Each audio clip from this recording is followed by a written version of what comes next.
Hey there, welcome back to True North Reviews. My name is Ryan, and it's time for a look at the newest collaboration between Jay-Z and Beyoncé. They came together to form the Carters, which is Jay-Z's last name. They dropped the surprise release of Everything Is Love. This project was initially dropped with Tidal on June 16th, 2018, and then a couple days later with Apple Music and Spotify. But with not much commercialization or much lead up for what this release would look like, I couldn't really make many expectations for what this album is. But what I can tell you for sure is the fact that I'm not the biggest Jay-Z or Beyoncé fan. Yes, they've had successful careers on their own. They've had success together. They've had many of hits. They've had Crazy in Love. They've had Drunk in Love. They just like talking about love. And for the theme of this new album, that's no change there. But more importantly, I feel like this new collaboration rounds out nicely in like a trilogy kind of way. This kind of goes back a couple of years when we got Beyonce's Lemonade and then we got Jay-Z's 444. And I feel like Everything Is Love is like the last part of this trilogy that rounds out the story. Lemonade was more of the album that was focusing on infidelity and cheating. Jay-Z's 444 was the response to that and more of the apology. And Everything Is Love is like the round out to those three albums where we get Jay-Z and Beyoncé coming together and just putting the past behind them. The first track on this record over here is called Summer, and it is a sexy summer playlist type of song. There's slick bass lines, smooth drumming patterns, and they come together to form this very slow brooding feeling or atmosphere for this album. Overall, the first song emphasizes the very rich and luxurious kind of feel in the texture, which is something that we should be expecting with the album. And just one quick side note, I do admire the effort that this album is making with its visual references like the Louvre or the expensive materialistic items that just overall help illustrate the lyrical concepts of this record. But back to the intro track, on it, Beyoncé has this very sexy delivery.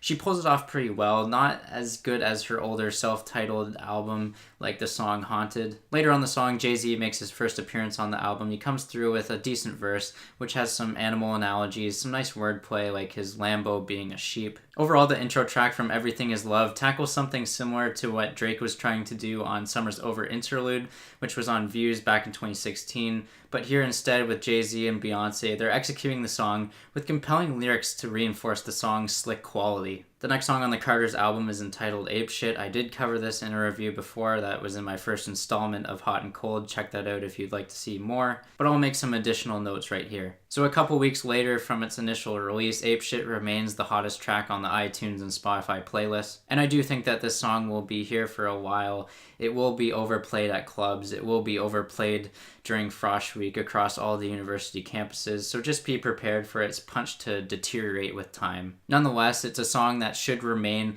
one of the top songs of the year as far as popularity or sales go. Lastly, I'd like to point out the fact that Beyoncé can really spit some bars on this song. I underappreciated that with my initial review of the track, but she cold-bloodedly accomplishes nice transfers from her singing to the rapping to the forceful roars that she expresses at the end of each chorus and verse. The third song on this record is called Boss. It illustrates some elegant and delightful vocal harmonies, some of the best on the entire album. And the hints of the brass instrumentation warm up the overall composition and the color palette of this project too. Vocally, Jay-Z delivers an okay verse which talks about his and Beyoncé's influence over the music industry since they're independent with their music streaming service Tidal. But I feel like Jay-Z's energy doesn't really explode until the end of the verse with the punchy phrasing of the word boss. In addition to this, Beyoncé's rap verse is less impressive, especially when you're comparing it to the gem of the last track. But the lyrical meaning still shines through with the building energy from the horns and the peppy drum beat.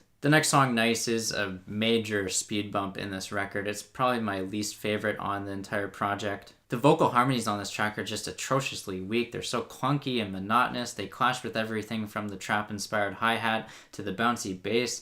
They're just very burdensome on the quality of the song. And it also doesn't help with this very lifeless and uninspired keyboard chord progression either. And as we get deeper into this record, I feel like Beyoncé's quality of rapping just goes from way up here and then just comes crashing out of the sky like an airplane. As the song's hook explains, Beyoncé can do anything.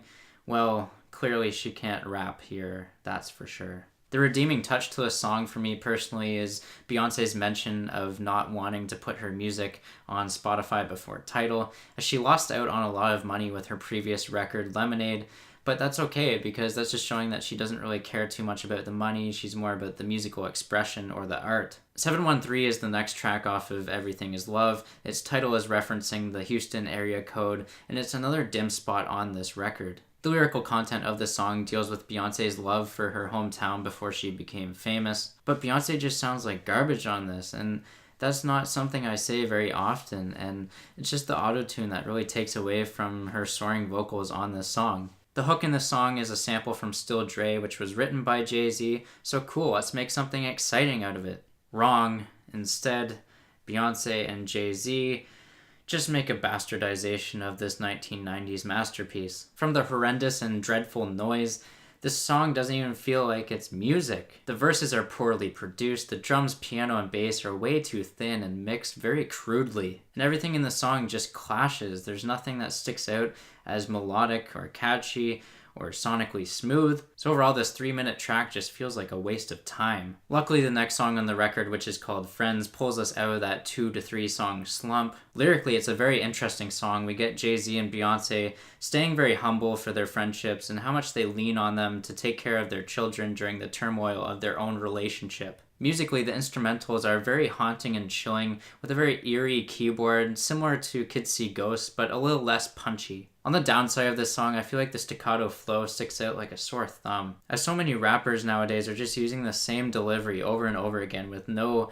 spice or flavor to it. And the excessive use of the trap hi-hat just feels a little unnecessary. I feel like the song is trying to fill itself with another sound instead of a counter melody or a harmony. Heard About Us is for sure a highlight on this album. Sonically, it's the most pop-leaning song on this record with its very infectious hooks. But unfortunately, with the pop influence on the sound comes the pop influence on the lyrics. And because of this, everything stays surface level. There's no deeper meaning in this song. It's just Beyonce and Jay-Z saying, hey, you should have heard about us. But that's okay, I can put that to the side and focus on the song's sound and production. And those two things in this song are the best on this album, I feel. It's just unfortunate that you have to kind of plug your ears for some of the song in order to get through the very over-the-top kind of exaggerated bragging in the lyrics. The next song, Black Effect, provides some social commentary on loving the black community and humanity in general. There's some clever wordplay with the words permanent and perm in it based on Jay-Z's ethnicity. And there's this unexpected juxtaposition at the end of each chorus where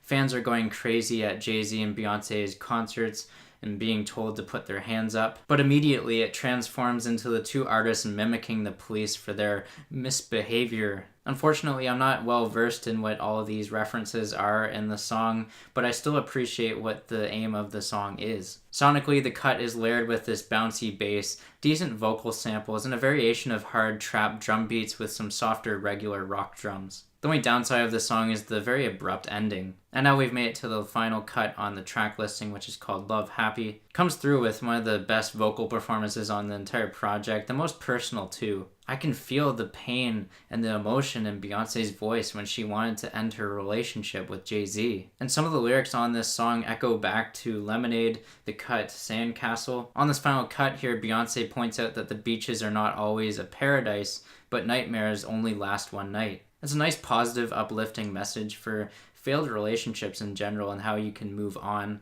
Elsewhere on the song, Beyonce talks about her children being litty in the city. Hopefully she doesn't ever have to make that bad of a rhyme ever again. Moreover, the closing track on this record is okay. Lyrically, it wraps things up very nicely, but the musical aspect is very pedestrian and a little disappointing. So overall, Everything Is Love is a mixed bag of some extraordinary, ordinary, and subordinary.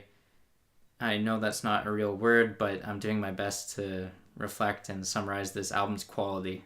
It's an album with 2 to 3 standout tracks that will top the charts as per usual, like any Beyonce or Jay-Z release. But the deeper cuts on this project, although lyrically and sonically creative at points, are just lacking distinct elements to make it a better album overall. And for that, I'll keep a few songs downloaded on my electronic devices, but I feel like this album altogether is just a misfire. Yes, it does have some good tracks, it does have some bad tracks, but for that, I'm just gonna give it a 5 out of 10. Could go up, could go down, but we'll see as the year plays on. So yeah, sound off down below in the comments. Let me know what you're thinking of this new Everything Is Love release from the Carters. I'm a little indifferent to it. Hopefully it might grow on me as the year goes on. But regardless, agree or disagree, I'm here to engage with you guys. Like, comment, subscribe, and share. My name is Ryan from True North Reviews. And as always, have a rockin' day. Thanks for watching.